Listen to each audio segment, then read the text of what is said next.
এ বিষয়ে আলোচনা করতে রাজশাহীর পানি উন্নয়ন বোর্ডে আছেন রিপোর্টার সাইফুর রহমান রকি, তার সঙ্গে আছেন সেখানকার তত্ত্বাবধায়ক প্রকৌশলী প্রবীর কুমার গোস্বামী। সরাসরি যাচ্ছি সেখানে। বিভাগের বিভিন্ন জেলার যে নদীগুলো রয়েছে সেগুলোতে কিন্তু এরই মধ্যে ভাঙন শুরু হয়েছে।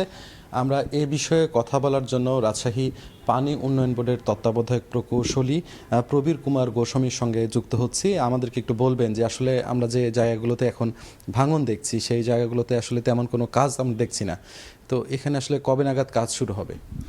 আসলে আমাদের রাজশাহী বিভাগের যে পদ্মার যে বিভিন্ন জায়গায় ইতিমধ্যে ভাঙন ছিল, গত 4 বছর থেকে আগ থেকে দুটো জেলায় চাঁপাইনবাবগঞ্জে এবং রাজশাহীতে আমাদের নদী তীর প্রতিরক্ষা কাজ প্রকল্প বাস্তবায়নাধীন অবস্থায় রয়েছে। এর মধ্যে রাজশাহী জেলার বাঘা এবং চারঘাট উপজেলায় প্রায় 5.5 কিলোমিটার দৈর্ঘ্যে নদী তীর প্রতিরক্ষা কাজ বাস্তবায়নাধীন রয়েছে এবং যে অর্থবছর এবছর শুরু হলে এই অর্থবছরে এই প্রকল্পটি সমাপ্ত হবে।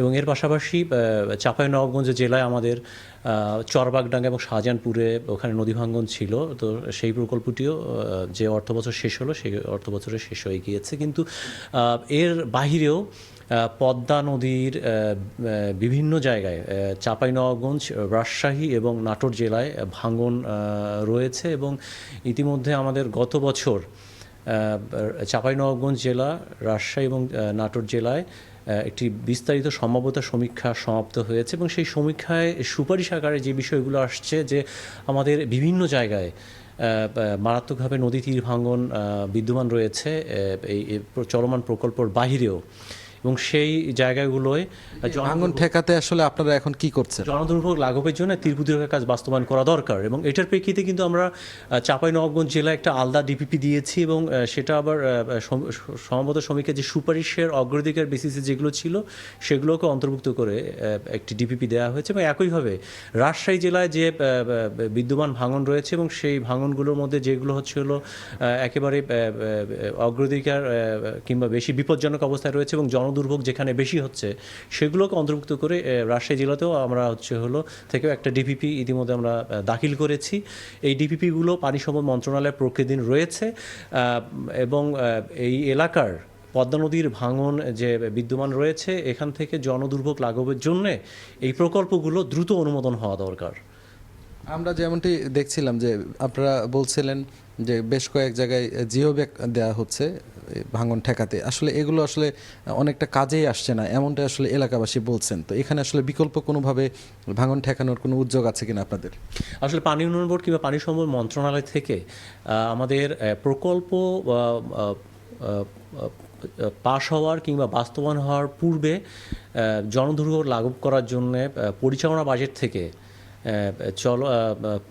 পরিচালনা বাজেট থেকে কিছু তড়িৎ ব্যবস্থা নেওয়ার জন্য কিছু কাজ বাস্তবায়ন করা হয়। যেমন যে বর্ষাকালের শুরুর দিকেই যে জায়গাগুলো প্রচুর ভাঙন সেই জায়গাগুলোতে জিও বস্তা কিংবা জিও টিউবের মাধ্যমে প্রতিরক্ষা কাজ বাস্তবায়ন করা।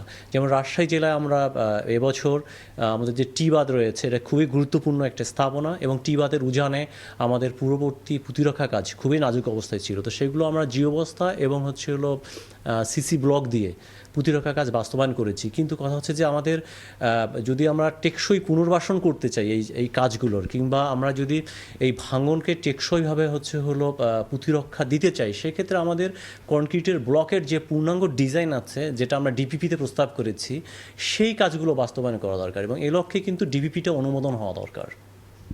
অনুমোদন আসলে কবে নাগাদ হবে বলে আপনারা মনে করছেন?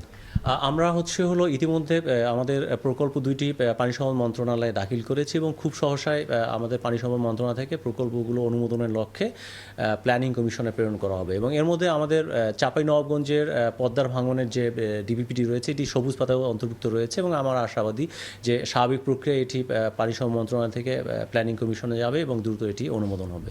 আচ্ছা, বর্ষা মৌসুম আসলে আমরা এ ধরনের বক্তব্য শুনি যে ভাঙন হচ্ছে, কিন্তু আগে কেন আসলে কাজ শুরু হয় না?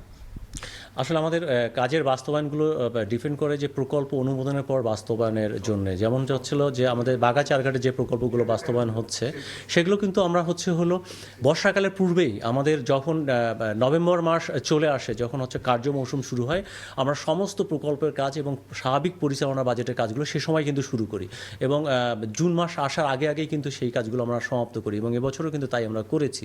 কিন্তু এখন জিও ব্যাগের যে কাজগুলো করছি সেগুলো একেবারে খুবই দুর্ভোগপূর্ণ এলাকায় একেবারে এই মুহূর্তে বাস্তবায়ন করতে হবে, শুধুমাত্র সেই সমস্ত জায়গায় জনদুর্ভোগ লাঘবের স্বার্থে কিন্তু আমরা জিও ব্যাগের কাজগুলো তড়িৎভাবে করে থাকি।